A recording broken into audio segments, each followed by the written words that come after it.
네, 안녕하세요. 이승일입니다. 오늘은 세 번째 강의하는 날이 되겠는데요. 프레젠테이션의 4대 프로세스 중에 이제 딜리버리와 그리고 발표자 이미지 두 가지에 대해서 알아보는 시간이 되겠습니다. 첫 번째, 굉장히 카피가 재밌지 않은가요? 한번 같이 읽어보겠습니다. 시작. 한 박자 늦추면 10박자 빨리 간다. 네, 우리가 보통 대중연설, 스피치, 많은 사람들 앞에서 스피치 할 때 어떻게 해야 된다라고 상식을 가지고 계신가요?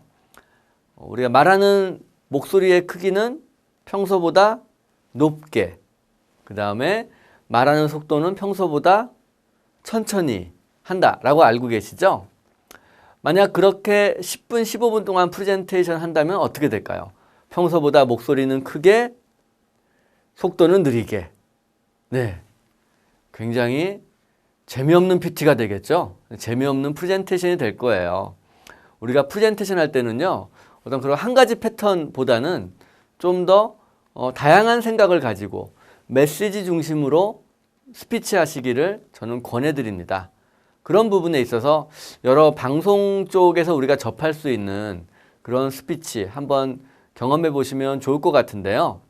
우리가 라디오 방송에서 들을 수 있는 진행자들의 어떤 스피치 속도 중에서 가장 빨리 말을 하는, 가장 말이 빠른 그런 방송 진행자, 방송 프로그램 어떤 것이 있을까요?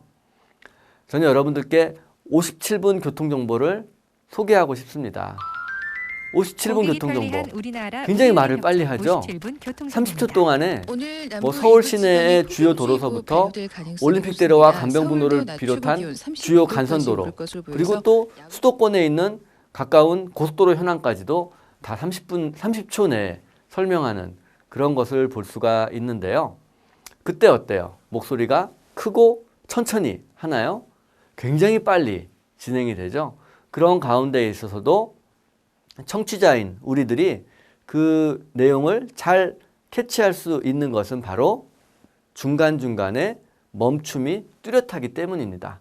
저는 여러분들께 잠시 멈춤 기법을 오늘 소개해드리고 싶어요. 잠시 멈춤 기법은요, 우리의 프레젠테이션에 어떤 그런 리듬을 부여하고 어떤 그런 포인트를 부여할 수 있는 그런 존재라고 저는 생각을 합니다. 잠시 멈춤 기법은 크게 언어적 기법과 비언어적 기법으로 나누어 볼 수가 있겠는데요. 먼저 언어적 기법에 대해서 한번 살펴보도록 하겠습니다. 자, 지금 보이는 어떤 뉴스의 지문을 한번 같이 읽어보도록 하겠습니다. 57분 교통정보를 생각하면서 빠른 속도로 한번 같이 읽어보실까요? 시작! 지난달 온라인 자동차 보험사들의 매출액은 원수보험료 기준으로 1,710억 9,400만 원을 기록해 18.1%의 점유율을 보였습니다.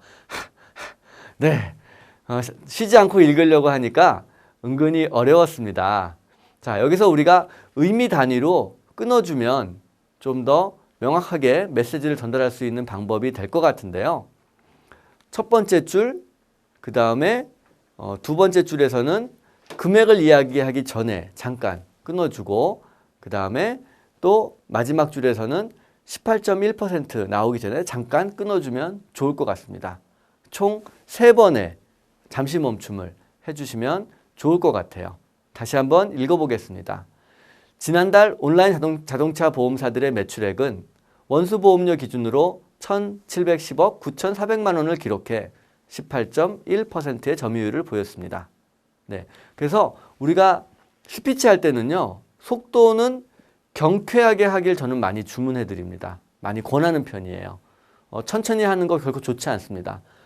빠르고 경쾌하게 하시되 중간중간에 끊어 읽기만 명확하게 해주시면 좋을 것 같고요. 그 다음에 강조할 부분이 있죠. 어디를 강조하면 좋을까요? 숫자입니다. 숫자를 강조해 주셔야 돼요. 숫자는 천천히 또박또박 읽어주셔야지 청취자 또는 청중에게 정확히 전달이 될 수가 있는 거죠. 여기 보이는 금액들 1,710억 9,400만 원 천천히 읽어주셔야 돼요. 18.1 천천히 읽어주셔야 됩니다. 그 다음 천천히 또박또박 읽어야 될 때가 어디가 있을까요? 바로 전문 용어 또는 외래어라고 말씀드릴 수가 있겠습니다. 여러분들 지금 보시는 지문에서 보이는 전문 용어 어떤 게 있나요? 네, 원수보험료 있죠? 원수보험료. 이러한 전문 용어들은 조금은 천천히 또박또박 읽어주시면 돼요. 자, 이렇게 생각하시면 어떻습니까? 우리가 전반적인 끊어읽기 하는 잠시 멈춤 해주는 부분들, 그 다음에 천천히 또박또박 읽어야 되는 그런 단어들, 나머지는 빠르게 읽어주고, 이러면 전반적인 스피치에 리듬이 생기겠죠. 그런 리듬감을 살려서 다시 한번 같이 읽어보시겠습니다. 시작. 지난달 온라인 자동차 보험사들의 매출액은 원수보험료 기준으로 1,710억 9,400만 원을 기록해 18.1%의 점유율을 보였습니다. 네. 그래서 많은 분들이 실수하시는 부분이 어떤 의미가 없는 단어들, 접속사라든지 아니면 어미, 이런 부분들을 강조하시는 분들이 계세요. 그런 부분에 힘주어서 말씀하시는 부분, 끝으로 올려서 읽는 그런 분들이 많으신데요. 그것보다는 의미 있는 단어 위주로 힘을 주시기를 저는 여러분들께 권해드립니다. 그래서 마지막 줄에 보이는 18.1%의 점유율을 보였습니다. 이것도 18.1까지만 콕콕 집어주시면 돼요. 나머지는 빠르게 빼시는 거죠. 18.1%의 점유율을 보였습니다. 이런 식으로 빠르게 해주시게 되면 전반적인 스피치의 리듬, 변화 충분히 구현하실 수 있을 것 같습니다. 자, 그 다음에 이제 연출과 청중 참여라고 하는 부분에서요. 오바마 대통령 굉장히 좋은 롤모델이라고 저는 생각이 드는데요. 오바마 대통령의 스피치를 여러분들 지금 보시는 바와 같이 사운드 그래프로 한번 캡처를 해봤어요. 굉장히 역동적이죠. 또 그런 가운데서도 3분의 1 지점에 잠시 멈춤, 중간 부분에 잠시 멈춤, 그리고 3분의 2 지점에 작은 파형들 보이시죠? 저거는 오바마의 스피치가 아니고요. 청중들의 화답하는 그런 내용입니다. 오바마의 스피치는 이와 같이 잠시 멈춤 기법이 뛰어날 뿐만이 아니라 청중이 자신의 스피치에 참여할 수 있게끔 하는 그런 청중 참여에 대한 부분들도 아울러 고려하고 있다라고 하는 부분에서 그런 좀 인터랙티브한 그런 스피치를 잘 구현하는 발표자로 여러분들께 꼭 권해드리고 싶습니다. 우리의 스피치, 잠시 멈춤 기법을 활용해서 메시지 전달의 정확성도 올리고요. 또 청중 참여도 시킬 수 있는 그런 여유를 가지면 좋겠습니다. 자, 그 다음에는요. 이제 비언어적 잠시 멈춤 기법에 대해서 여러분들께 소개해드리고 싶은데요. 바로 화면을 검게 차단하는 기술입니다. 네, 제가 가지고 있는 무선 프리젠터로요. 이렇게 화면을 검게 차단을 했는데요. 여러분들이 가지고 계신 화면 전환 이런 무선 프리젠터에 보시면은 블랙 스크린이라고 하는 버튼이 있습니다. 그런 버튼을 통해서 우리가 프레젠테이션 하다가 잠시 화면을 암전시키는 기법 한번 상상해 보세요. 우리가 준비되어 있는 파워포인트와는 잠시 다른 이야기를 전개하고 싶을 때 또는 청중이 그냥 별 의미 없이 화면에만 눈을 매달고 있을 때 그 청중의 시선을 발표자에게 집중시킬 수 있는 아주 좋은 테크닉입니다. 이렇게 화면을 검게 차단할 수 있는 그런 기법. 무선 프레젠터에 그런 버튼이 없다고요? 너무 실망하지 마시고요. 아이코, 키보드에 있는 B키를 누르셔도 됩니다. 여러분들 키보드에 보시면 B가 있죠? 블랙의 이니셜입니다. B키를 누르시면 아주 간단하게 화면을 검게 차단하실 수도 있어요. 또는 마지막으로 우리가 만드는 슬라이드에다가 아예 중간에 검은 슬라이드를 집어넣으실 수도 있습니다. 그래서 우리가 파워포인트를 계속 하나하나 일련의 어떤 슬라이드들을 보여주는 것보다는 중간에 잠시 청중의 시선을 환기시킬 수 있는 그런 잠시 멈춤 테크닉 꼭 한번 활용해 보시길 여러분들께 권해드립니다. 그리고 또 하나는요. 바로 발표자인 우리가 구현할 수 있는 공간 언어입니다. 우리가 어떤 말로 하는 그런 언어도 있지만은 파워포인트를 활용한 시각적인 언어 또 그리고 우리가 발표하는 공간이 있잖아요. 이 무대를 활용한 그런 공간 언어도 여러분들께 하나 권해드리고 싶은데요. 여러분들 방송 보시게 되면 어떤 다큐멘터리 프로라든지 뉴스 이런 데서 진행자가 무대를 스튜디오를 좌우로 이동하는 것을 보실 수 있을 거예요. 또는 여러분들 주변에 아주 걸출한 프리젠터가 있다면 그분이 하시는 프레젠테이션에서도 분명히 자리를 옮기실 때가 있을 것입니다. 자리를 옮기는 것, 어떠한 메시지를 가지고 있을까요? 바로 나의 전달하는 메시지가 전환된다.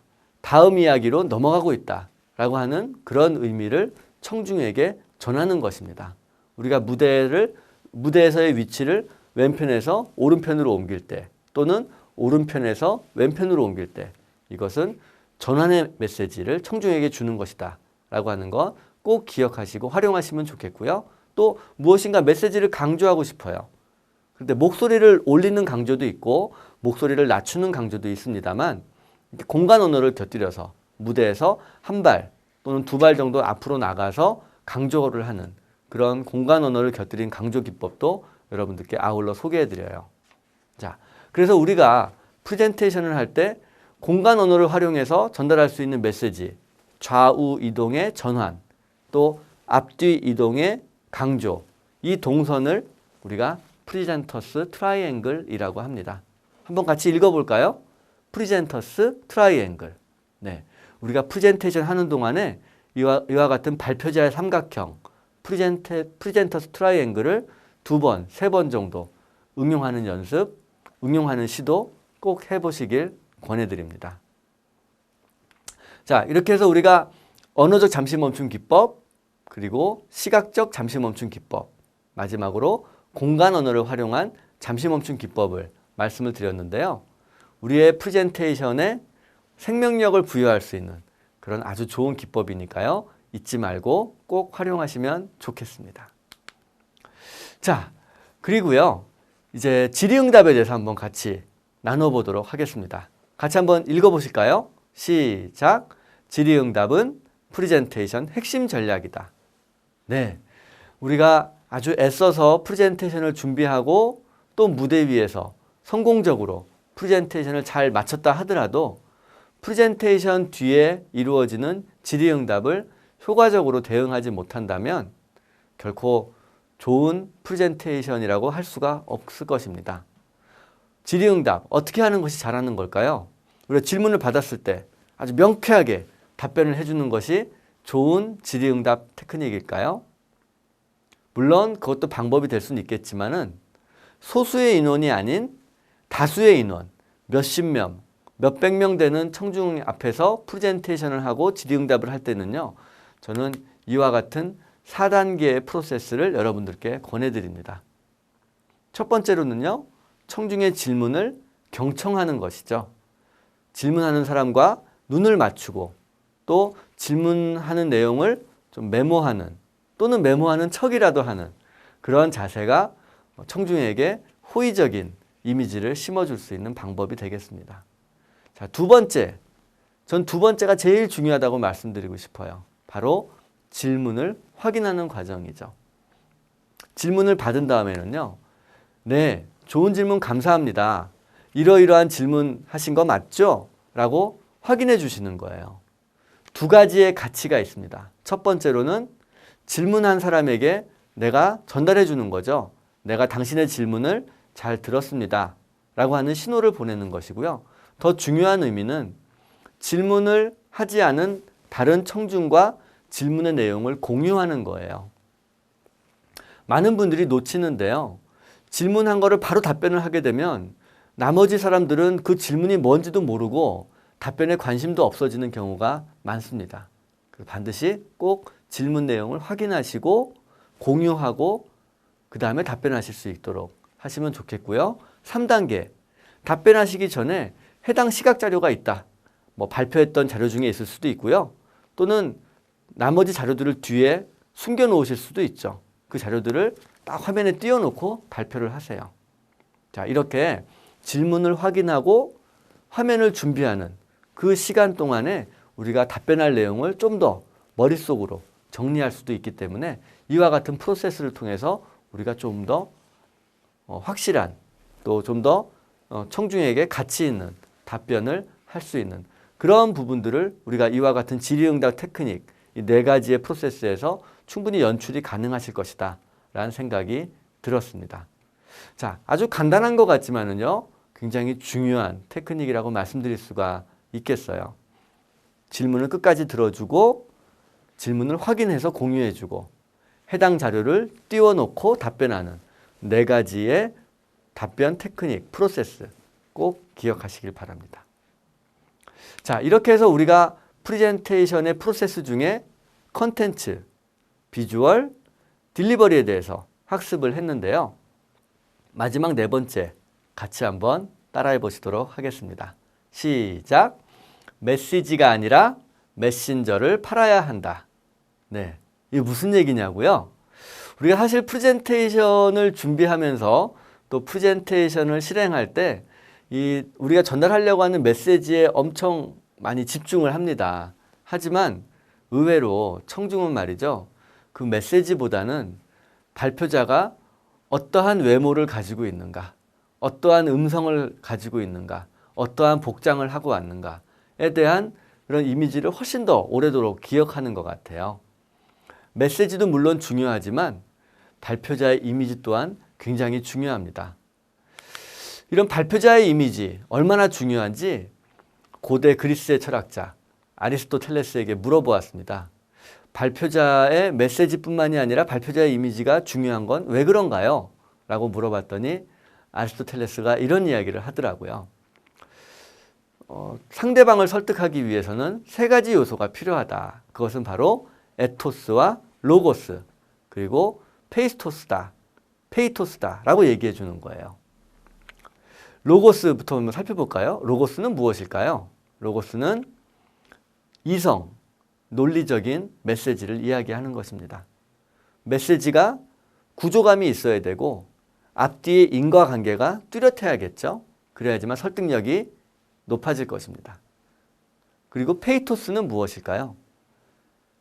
상대방과 공감을 형성할 수 있는 그런 메시지, 즉 우리가 앞서 학습했던 스토리텔링과 같은 감성의 메시지라고 말씀드릴 수가 있겠습니다. 자, 그렇게 해서 좌뇌를 공략하는 로고스, 우뇌를 공략하는 페이토스. 그럼 된 거 아닌가요? 근데 거기에 하나 더, 바로 에토스가 필요한 것입니다. 에토스는 발표자의 인성을 얘기하는 건데요. 뭐 캐릭터라고 할 수도 있고요. 또 권위, 신뢰, 열정 이런 것들을 이야기합니다. 그래서 우리가 프레젠테이션 함에 있어서 메시지 내용도 중요하지만 발표자의 이미지가 전체의 메시지의 설득력을 높이고 오래도록 청중이 기억할 수 있게끔 도와준다라고 하는 부분. 우린 이걸 조금 더 전략적으로 활용할 필요가 있겠습니다. 제가 동계올림픽 사례를 들어서 그런 발표자의 이미지 부분을 좀 말씀을 드리고 싶은데요. 메시지와 이미지가 따로 가는 것이 아니라 함께 가는 것입니다. 우리가 2014년 동계올림픽 유치를 위해서 평창의 발표단 굉장히 훌륭한 프레젠테이션을 했습니다. 하지만 당시에 우리를 4표 차이로 이겼던 러시아 소치, 그들은 상당히 좋은 발표자 이미지 전략을 가지고 있었어요. 어떤 전략이었냐 하면은요. 그들이 내세웠던 동계올림픽 유치의 명분은 러시아는 동계올림픽 동계스포츠 강국이라고 하는 것이었습니다. 러시아는 동계올림픽 금메달리스트를 가장 많이 보유하고 있는 국가이고 또 동계스포츠의 세계 랭킹 1위 선수를 가장 많이 보유하고 있는 국가다라고 하는 것을 굉장히 어필을 했었어요. 그렇기 때문에 발표단 구성도 전현직 올림픽 선수들로만 구성을 했었습니다. 그러한 부분들이 이분들의 스피치, 영어 스피치가 물론 방송인들처럼 정치인들처럼 유창하진 않았겠죠. 하지만 우리가 IOC 위원이라면 어떻겠어요? 말 잘하는 스피커보다는 좀 더 자기 정체성이 뚜렷한, 자기 이미지가 뚜렷한 스포츠 무대에 있는 사람들의 스피치가 훨씬 더 관심이 가고 공감이 가지 않았을까라는 생각이 들었습니다. 그러한 이미지 전략의 또 하나, 바로 푸틴 대통령의 영어 스피치였죠. 네. 보통은 국가 원수들이 자국어로 스피치하는 게 관례잖아요. 특히나 러시아 같은 경우는 특히나 세계의 최강대국으로서 그런 국격, 자존심이 있기 때문에 어느 누구도 푸틴이 영어로 스피치할 거라고 생각하지 못했던 것입니다. 그런데 푸틴이 영어 스피치를 했던 것, 결국은 러시아의 이미지 전략이죠. 동계올림픽 유치를 하기 위해서 IOC 위원들에게 자신의 몸을 낮추었던 것입니다. 이와 같은 발표자의 어떤 그런 구성, 또 발표자 언어의 선택, 이러한 이미지 전략이 아주 주요했기 때문에 우리 평창을 누르고 러시아 소치가 2014년 동계올림픽을 유치할 수 있었던 것이 아닌가라는 생각이 들었습니다. 우리 발표전도 굉장히 잘했었는데요. 너무나 안타까웠고요. 저 역시 이때 어떤 시각 작업을 같이 준비했던 사람으로서 굉장히 안타까웠던 마음이 있었습니다. 하지만 그런 아쉬움을 우리가 잊어버릴 수 있는 그런 좋은 승전보가 얼마 전에 들렸었죠. 바로 2018년 동계올림픽을 우리나라 평창이 유치한 것입니다. 당시에 대통령을 비롯해서 많은 체육계, 정치계 인사분들이 좋은 스피치를 해주셨는데요. 저는 이 중에서 특히나 우리나라가 동계 스포츠 강국으로서 어필할 수 있는 그런 부분들, 스포츠 강국의 이미지를 연출할 수 있는 3명의 그런 발표자가 굉장히 관심이 갔었습니다. 마치 러시아 소치의 발표단 구성 전략을 다시 한번 본 듯한 그런 느낌이라고나 할까요? 특히나 밴쿠버 동계올림픽에서의 김연아 선수의 선전은 우리나라 동계올림픽 유치에 아주 가장 커다란 그런 이제 원동력이 되었다라고 말씀드릴 수가 있을 것입니다. 자, 그런데요, 저는 여러분들에게 지금 화면에 보시는 3번째 선수에 대해서 여쭤보고 싶어요. 누구일까요? 네, 바로 토리노 동계올림픽 때 스키 모글 분야에서 미국 국가대표로서 동메달을 땄던 터비 더슨 선수입니다. 이 선수는 한국 태생이긴 하지만 3세 때 고아가 되어서 미국으로 입양 간 그런 가슴 아픈 사연을 가지고 있는 선수라고 할 수가 있겠습니다. 그래서 이 선수가 그런 자기의 인생 스토리를 엮어가지고 희망의 올림픽을 만들고 싶다라고 하는 스피치를 했는데요. 여기서 우리가 놓치지 말아야 될 것이 있습니다. 왜 한국 사람도 아닌 미국 사람인 터비 더슨 선수가 왜 나왔을까? 저는 여기에 숨겨진 이미지 전략에 대해서 여러분들께 말씀드리고 싶은 거예요. 우리나라가 밴쿠버 동계올림픽을 통해서 기존의 쇼트트랙뿐만이 아니라 스피드 스케이팅, 또 빙상의 꽃이라고 할 수 있는 피겨까지 다 금메달을 휩쓸었죠. 우리나라가 정말로 동계 스포츠의 강국이 된 거예요. 하지만 동계올림픽 메달 분야에서요, 메달 숫자가 스키 분야가 훨씬 더 많습니다. 그리고 또 이 서방 세계의 IOC 위원들 보기에는 왜 이렇게 다리 짧은 아시안 국가에서 자꾸 동계올림픽 하겠다고 하지? 라고 하는 편견도 있는 거예요.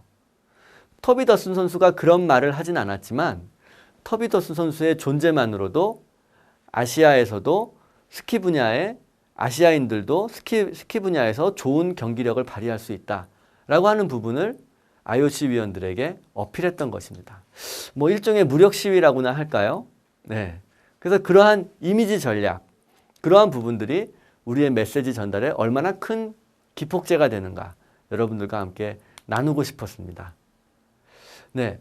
이처럼 우리가 프레젠테이션을 성공적으로 하기 위해서 꼭 필요한 것들, 우리가 앞선 강의들과 한번 쭉 모아서 정리를 한번 해보도록 하겠습니다. 뉴 호라이즌스라고 하는 컨셉트, 통찰을 바탕으로 한 컨셉트를 끌어내는 것이 중요하겠죠. 이 컨셉트를 끌어내기 위해서 필요한 우리 사전 분석의 3요소, 무엇이 있을까요? 프레젠테이션의 목적, 그리고 청중 분석, 그리고 환경 분석이 되겠습니다.